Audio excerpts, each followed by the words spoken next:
శ్రీ గురుభ్యో నమః. హరి ఓం.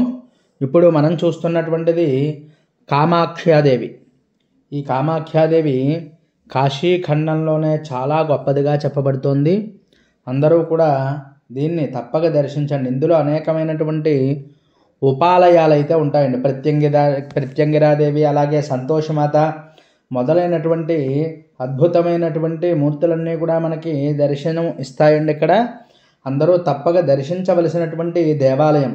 కాశీఖండ ప్రకారం మరి కాశీవాసం చేసేవారు అది కూడా కామాఖ్యాదేవి శక్తిపీఠానికి వెళ్ళలేనటువంటి వారు ఈ యొక్క అమ్మవారిని ఒక్కసారి దర్శనం చేసినట్లయితే అక్కడికి వెళ్ళినటువంటి ఫలితం వస్తుంది అని చెప్పబడుతోంది.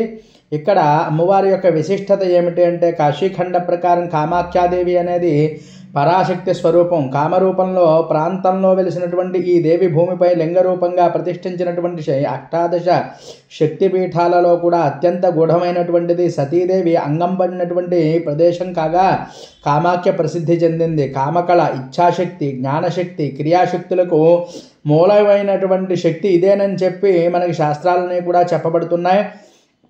భక్తుల యొక్క మనోకామనలు సిద్ధి అయ్యేటువంటి దేవి కావడంతో కామాఖ్య అనేటువంటి నామం వచ్చింది.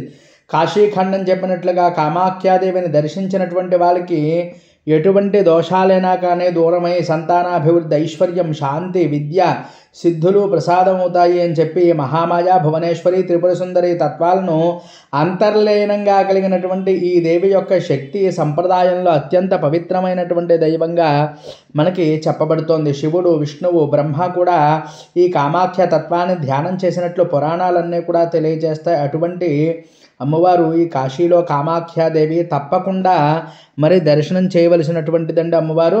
మరి భక్తుని యొక్క మనస్సు శక్తి తత్వంలో లీనమై చింతలన్నీ కూడా నశించి చైతన్యం కలుగుతుంది. అష్టసిద్ధులు, నవనిధులు కలిగి వరదాతగా కామాఖ్యాదేవి ప్రసిద్ధి చెందింది అని చెప్పబడుతోంది. అటువంటి గొప్ప అమ్మవారండి. తప్పకుండా సబ్స్క్రైబ్ చేయండి. హరి ఓం తత్సతు. స్వస్తి.